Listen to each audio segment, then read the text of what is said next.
Imaginez un homme né sur une terre qu'il aime plus que tout, mais rejeté à cause de la couleur de sa peau. Dans un village africain, il lutte pour prouver que l'appartenance dépasse les apparences. Entre sacrifice, injustice et espoir, son combat devient un symbole de persévérance. Découvrez l'histoire d'un cœur africain dans une peau étrangère, un voyage poignant qui changera votre regard sur l'humanité. Préparez-vous à vivre une leçon d'amour, de courage et de résilience. Samuel est né dans un petit village africain. Sa peau blanche contrastait avec celle des autres enfants, mais pour lui, cela n'avait jamais eu d'importance. Son père, un expatrié, et sa mère, une infirmière volontaire, avaient fait de ce pays leur foyer. Quand la guerre éclata, ses parents perdirent la vie en protégeant les villageois, et Samuel, à l'âge de 10 ans, se retrouva orphelin. Mais il refusa de quitter ce qu'il appelait « chez lui ». Recueilli par une famille locale, il apprit la langue, les coutumes et grandit avec un amour profond pour cette terre. Cependant, le regard des autres a changé en grandissant. Il n'était pas considéré comme l'un des leurs. Malgré ses efforts, Samuel a été constamment confronté à des barrières invisibles.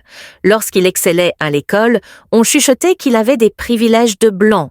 Quand il postulait à des stages ou à des emplois, les portes restaient fermées. « Un blanc ne peut pas diriger ici, même s'il est né ici », entendait-il souvent. Pourtant, Samuel a persisté. Il a créé des liens avec des jeunes de son quartier, mais la méfiance persistait. Lors d'une fête de village, un groupe d'hommes le désigne comme l'étranger qui vole les opportunités des vrais enfants du pays. Ce jour-là, Samuel comprit que, peu importe ses efforts, il porterait toujours cette étiquette, différente. Samuel, malgré la discrimination, refusa de céder à l'amertume. Il s'est battu pour devenir enseignant, espérant contribuer à la construction du pays qu'il aimait. Mais à chaque pas, il faisait face à des refus injustifiés. Un jour, lors d'une interview, on lui dit ouvertement « Ce poste est pour quelqu'un d'ici, pas pour un blanc. Tu peux comprendre ça, non ?» La phrase lui a brisé le cœur. « Mais je suis d'ici, mon sang est peut-être différent, mais mon cœur est africain. » Le recruteur le renvoya avec un sourire condescendant. Un jour, Samuel rencontre Fatou, une journaliste engagée qui dénonce les injustices sociales. Intriguée par son histoire, elle lui proposa de raconter son combat. L'article fit le tour du pays, suscitant des débats passionnés. Certains le soutinrent, reconnaissant ses efforts pour le bien commun. D'autres l'ont attaqué, affirmant qu'il cherchait à voler l'héritage des enfants du pays. Alors qu'il était interviewé à la radio, Samuel dit « Ce n'est pas ma peau qui fait de moi un étranger étranger, mais vos cœurs fermés. J'aime cette terre plus que tout, et je continuerai à la servir, même si elle ne m'accepte jamais. » La tension monte lorsque Samuel a décidé de se présenter à un poste clé dans son école locale, directeur. Les protestations ont éclaté. Des manifestations ont été organisées, certaines pacifiques, d'autres violentes.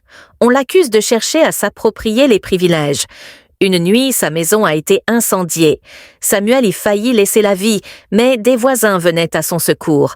Cette tragédie le poussa à envisager de partir, pour la première fois. Mais Fatou le convainquit de rester et de se battre, non pour lui-même, mais pour les générations futures. Lors d'un discours dans une école où il enseignait bénévolement, un élève se leva et posait une question simple. « Pourquoi continuez-vous si tout le monde vous rejette ?» Samuel sourit et répond « Parce que je crois en vous dans l'avenir. Un jour, j'espère que vous jugerez les gens pour leur cœur et non leur apparence. » Ce moment a marqué un tournant. Certains enseignants et parents ont commencé à voir en lui un symbole de persévérance. Lors d'un projet communautaire qu'il initia pour construire une bibliothèque, Samuel fit face à une autre accusation. Il voulait imposer une vision occidentale. Mais un ancien du village, témoin du sacrifice de ses parents pendant la guerre, se leva et dit « Ses parents ont donné leur vie pour ce pays. Ce garçon est l'un des nôtres. Nous avons échoué en le rejetant. » Le discours bouleversa les esprits. Samuel devint un pont entre les communautés divisées, inspirant à dépasser les préjugés.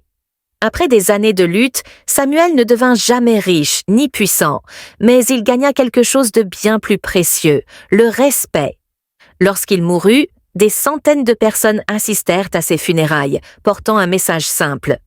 Il n'était pas des nôtres par le sang, mais par le cœur.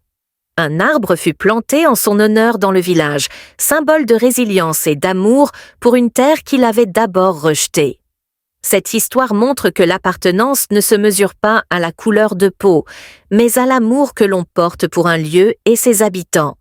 Samuel n'a jamais cessé de croire en son pays natal, même lorsque celui-ci lui tournait le dos, prouvant que parfois, le courage et la foi peuvent briser les murs les plus épais. Le racisme, sous toutes ses formes, ne fait que construire des murs là où nous devrions ériger des ponts. Cette histoire est un rappel puissant que la couleur de la peau, l'origine ou les différences visibles ne définissent pas la valeur d'une personne. Ce qui compte vraiment, c'est le cœur, les actions et l'amour que l'on porte pour les autres. Apprenons à regarder au-delà des apparences, à célébrer notre humanité commune et à bâtir un monde où personne ne se sent étranger dans le pays qu'il appelle chez lui. Ensemble, nous avons le pouvoir de briser les chaînes du rejet et de cultiver l'acceptation. Si cette histoire vous a captivé, abonnez-vous à notre chaîne pour ne rien manquer de nos prochaines vidéos intrigantes et pleines de suspense. N'oubliez pas d'aimer, de commenter et de partager avec vos amis pour nous soutenir et nous permettre de continuer à vous offrir un contenu de qualité. Votre soutien fait toute la différence. Merci